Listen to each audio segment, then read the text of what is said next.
The Appalachian Mountains. Over 2,000 miles of dense forest stretching from Canada to Alabama. To most people, it's just beautiful wilderness. But to those who live there, and to those who ventured too deep into its woods, the Appalachians are home to something far more sinister. This is not a single story. This is a warning about an entire mountain range where the rules of reality don't apply, where people vanish without a trace, where things that shouldn't exist watch you from the shadows. If you've ever heard the phrase missing 411, you know what I'm talking about. And if you haven't, you're about to discover why thousands of people refuse to hike the Appalachian Trail alone. People who grew up in Appalachia will tell you, there are rules, unspoken rules passed down through generations. Rules that sound strange to outsiders, but rules that could save your life. Rule number 1. If you hear someone calling your name in the woods, no, you didn't. Never respond. Never go looking. Because whatever is calling you is not human, and it knows your name for a reason. Rule number 2. If you see a staircase in the middle of the forest, walk away. Don't touch it. Don't climb it. Don't even look at it for too long. Park rangers have reported finding perfectly intact staircases, carpeted staircases, spiral staircases standing alone in the wilderness, with no building, no foundation, nothing, just stairs leading to nowhere. And those who climb them, they're never the same. Some come back talking about the man upstairs. Others don't come back at all. Rule number 3. If you find a door standing upright in the woods, turn around. Go back the way you came. Doors aren't supposed to exist without walls, without houses. But in Appalachia, they do. And opening them is the last mistake you'll ever make. The Appalachian Mountains are part of a larger mystery, the missing 411 cases. Thousands of people have vanished in national parks and forests across America, but the Appalachians have the highest concentration. These aren't normal disappearances. The patterns are disturbing. Victims are often found miles away from where they vanished, in areas that were already searched multiple times. Some are found in places so remote, so high up on mountain cliffs, that it would be physically impossible for them to reach on their own, especially children and elderly people. Their shoes are always missing. Always. Search teams find bodies, sometimes weeks later, and the shoes are gone. No one knows why. And when they do find survivors, the stories they tell make no sense.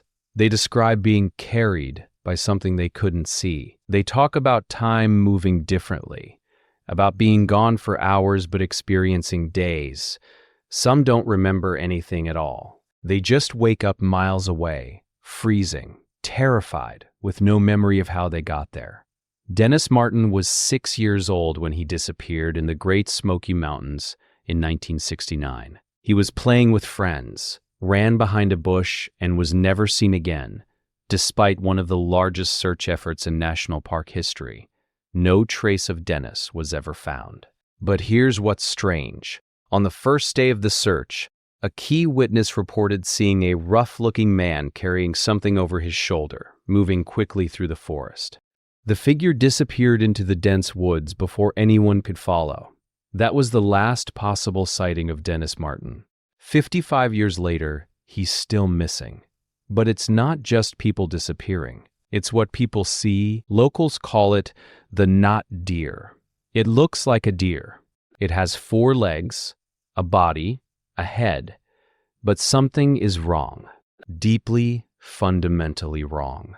Its legs bend the wrong way. It walks on joints that don't exist in nature. Its neck is too long. Its eyes are too forward-facing, like a predator, not prey. And it doesn't move like an animal. It moves with intention.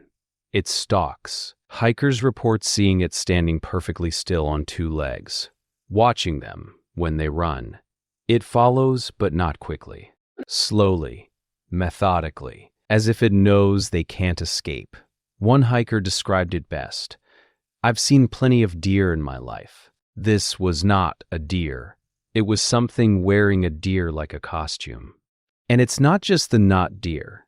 People report seeing crawlers, humanoid figures that move on all fours impossibly fast, with limbs too long and faces too pale. They've been seen scaling trees, running alongside cars, watching campfires from just beyond the light. Then there's the whistle. If you're alone in the Appalachian woods at night and you hear someone whistling a tune, don't whistle back. Don't acknowledge it. Don't follow it. Locals say it's a mimic, something that copies sounds to lure people deeper into the forest. It starts with whistling.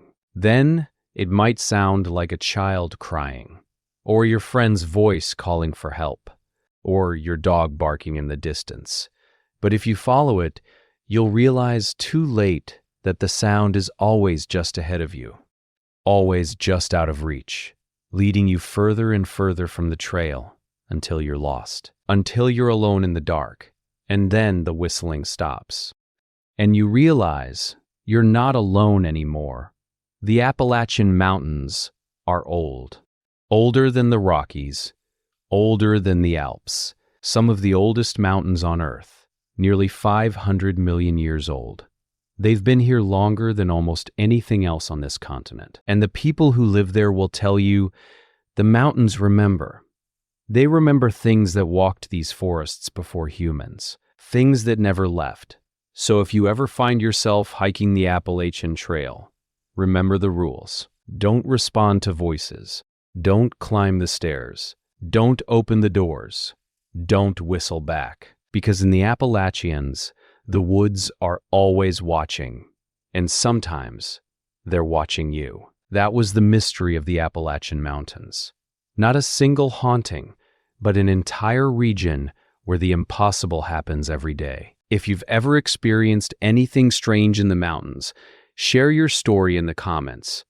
I read every single one. And if you want more mysteries like this, subscribe and turn on notifications. Because the world is full of places where the rules don't apply, and I'm going to show you all of them. Stay safe out there, and remember, if the mountains call your name, don't answer.